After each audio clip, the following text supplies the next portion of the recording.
Chapter 11, Unit Calculations with Anticoagulants and Insulin.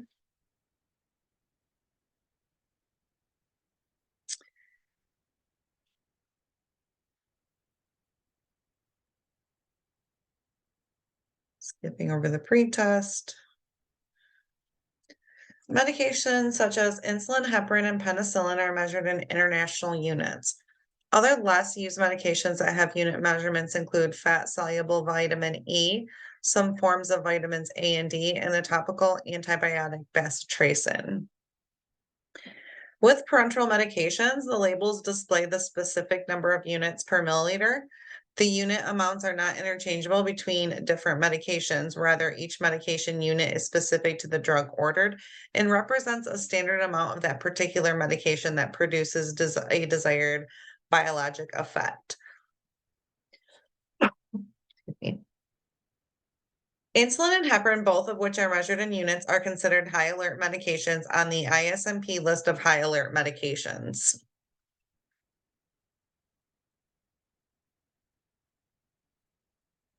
A unit measurement gives the information concerning the strength of a medication in a given drug form, such as volume for liquids.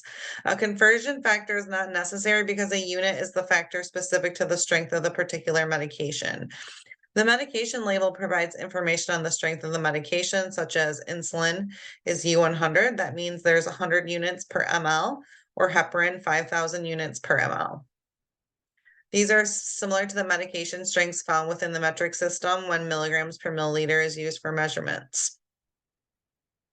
Insulin is used to control type 1 diabetes mellitus and some types of diabetes type 2 mellitus. It is prescribed and measured in units. Most insulin preparations are available in U100, meaning there's 100 units of medication in each milliliter. There is some U200, U300, and even some U500 products. But the majority of them are going to be U100, and you should see that right on the label or right on the medication bottle. And then the label that's on the insulin. U100 insulin syringes are used to administer U100 insulin. No other syringe is based in units for U100. In an emergency, we can use a TB syringe. U500 syringes are now available only for use with U500 insulin. Insulin syringes for U100 come in 30, 50, and 100 units. Some of the 100 unit syringes are marked in two unit increments, whereas others are in one and with two of odd even on each side of the syringe barrel. Note that the 30 unit and 50 unit insulin syringes are calibrated in 1 unit increments and are therefore easier to see for patients with vision problems.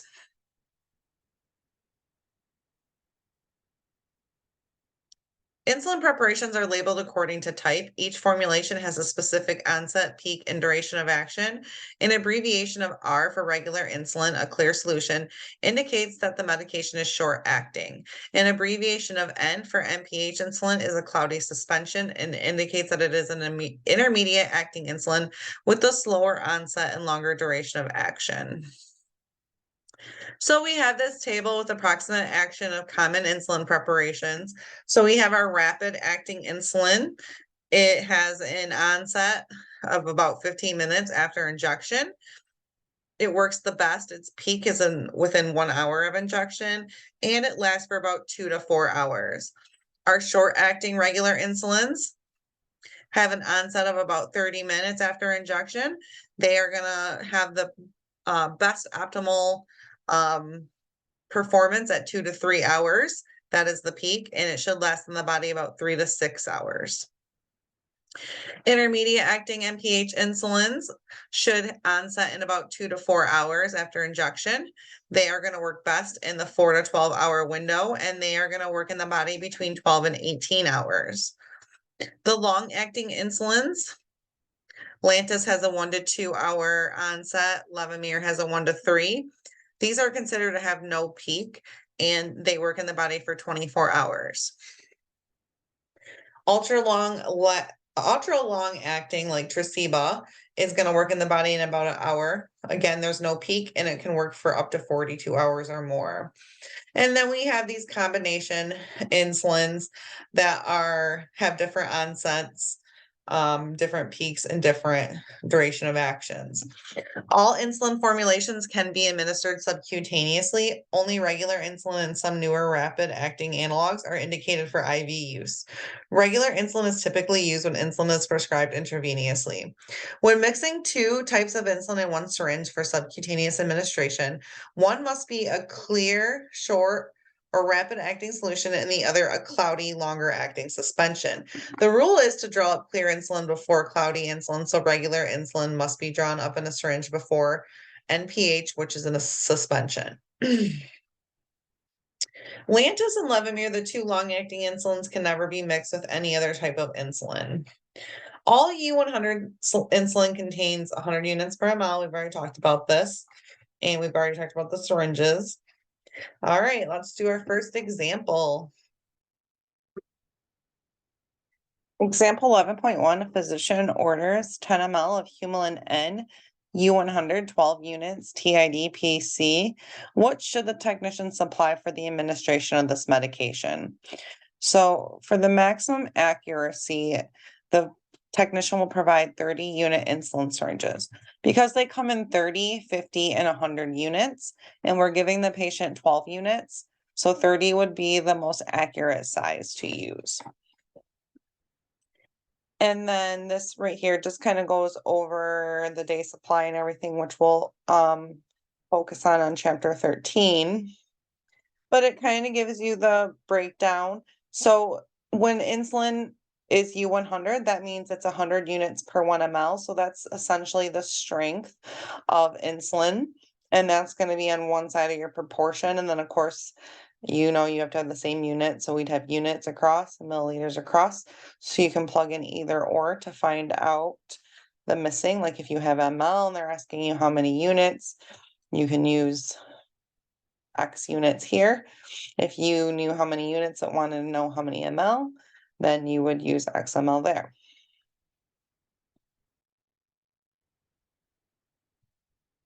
Example 11.2, an order reads to add 80 units of regular insulin U100 to a total parenteral nutrition IV bag. When calculating the total volume that has been added to the TPN, how many milliliters are equivalent to 80 units?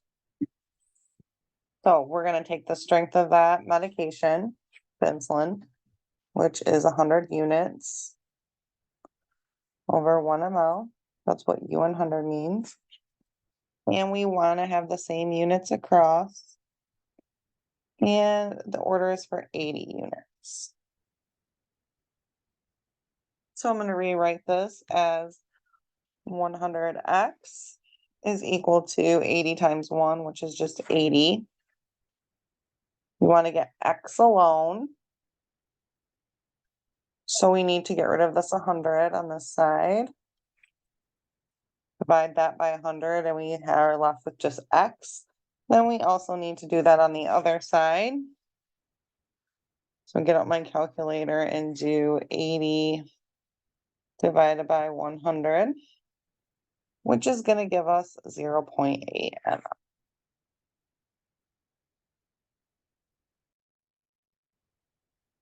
Heparin is an injectable anticoagulant medication that is measured in units. It may be used as a flush for an IV injection site to keep it patent, so to keep it open, and as an IV infusion additive or as a deep subcutaneous injection into fatty tissue. The doses for heparin are highly individualized based on body weight and blood coagulation laboratory values. Because heparin prolongs bleeding time, the time that it takes for blood to clot, an accurate dose is of the utmost importance. A dose that is larger than necessary may cause hemorrhage, whereas a dose that is insufficient may not produce the necessary results to prevent clot formation and possible thrombi. Heparin is available in 10 units per ml, which is a pediatric heparin lock flush, 100 units per ml, a heparin lock flush, 1,000 units per ml, 5,000 units per ml, 10,000 units per ml, and 20,000 units per ml strengths.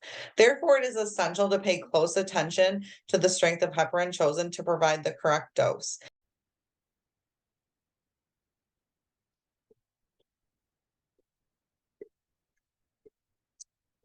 Heparin doses should be measured using 1 ml TB syringes for the greatest accuracy. The dose may be calculated using ratio and proportion or dimensional analysis, as with other dosage calculations. Some low molecular weight heparins, such as fragment, are also measured in units, although some, such as enoxaparin, are measured on a milligram basis. The low molecular weight heparins do not have the short half-life of heparin, but they are also primarily administered subcutaneously. So let's go ahead and do example 11.3. Example 11.3, a physician orders heparin sodium 2,500 units subcutaneously stat. The medication available is heparin sodium 5,000 units per ml. How much should be administered? So, as you probably noticed, as most of these problems go,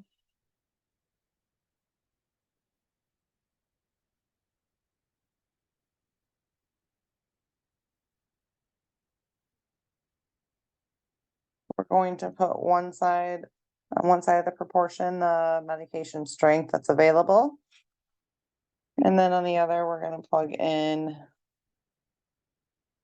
2,500 units over XML.